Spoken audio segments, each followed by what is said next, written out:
Hey, dude. My phone rings. Don't answer it. Why would I answer your phone? Well, it seems like something you would do. The other day, I ran really quick to go get the mail. When I came back, Eric was on my phone screaming at somebody, swearing up a storm. At first I thought it was Essence, but it turned out to be my mom. I'm still really pissed. So, who did you piss off this time? The United States government. What? You got beef with Big Brother? Yeah.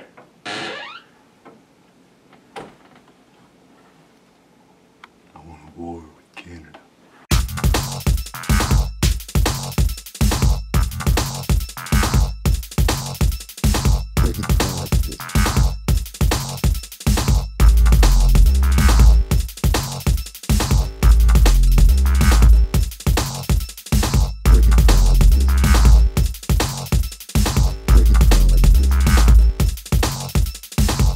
So I went golfing with Paolo over the weekend.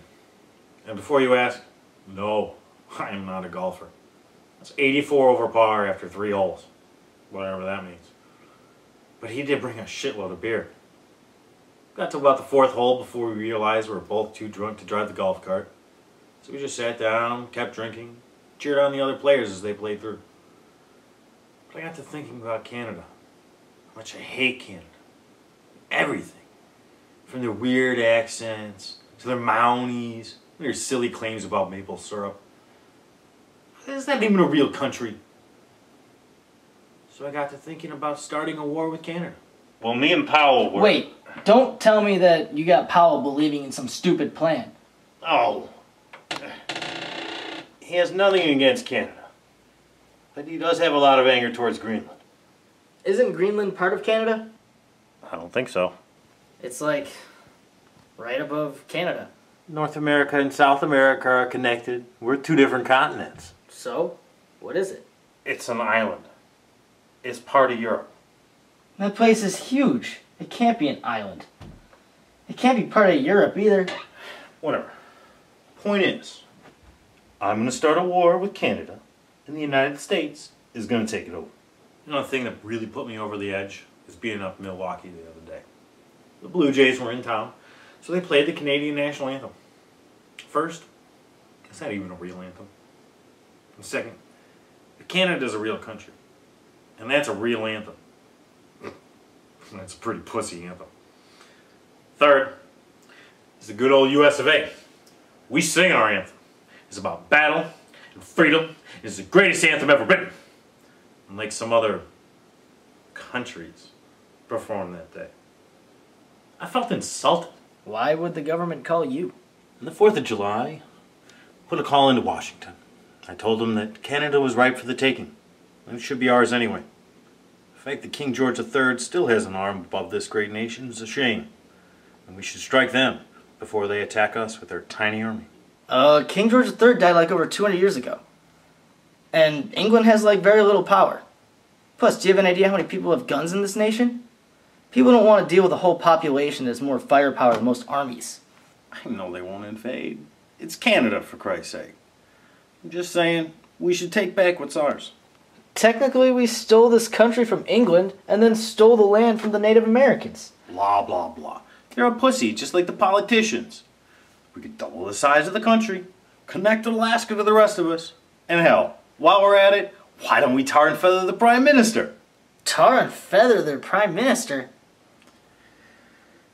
Alright, maybe that's a little old-fashioned. But I bet if we drop 1 nuke on Quebec, whole country folds. Don't you think that's a little extreme?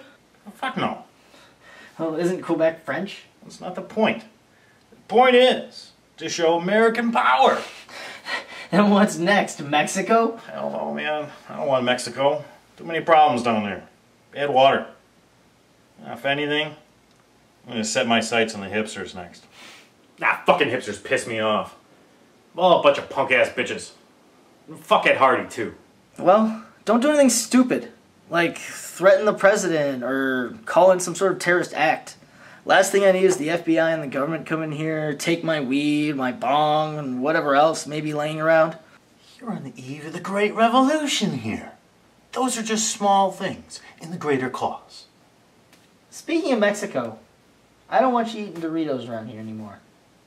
What? There's cheesy fingerprints everywhere lately. I don't know anything about that.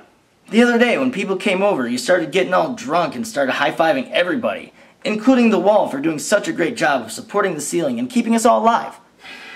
Well, I wanted to go to the strip club. You can't even go to the strip club anymore. You got banned after yelling, "Go to college!" to all the girls all night. You know what? You talk about all the terrible shit I do, but you're not perfect. Who was it that almost burnt this place to the ground the other day? That was an accident! Plus, that's the only thing that I ever almost did. Yeah, I almost burnt the place down the other day. Smoking a blunt, passed out in bed, dropped it on the beanbag chair. Smoke alarm went off at 4:10, put the fire out. It's 4:20, so I thought I'd smoke a bowl to celebrate my fire extinguishing skills. You know what? There's a huge difference between almost burning this building to the ground and leaving a few cheesy fingerprints on the walls. A few? It looks like a bunch of cheese-covered dogs ran along the wall. And a fire is nothing compared to the feds coming here, taking my pipes, just so you can start a war with a peaceful nation. You mean nation. Whatever. Don't eat Doritos, and you leave Canada alone. Oh, I am going to start a war with Canada. It is the last goddamn thing I ever do. And I'm going to start signing my letters Stacey Kelly now. That way if the FBI comes, it's all his idea.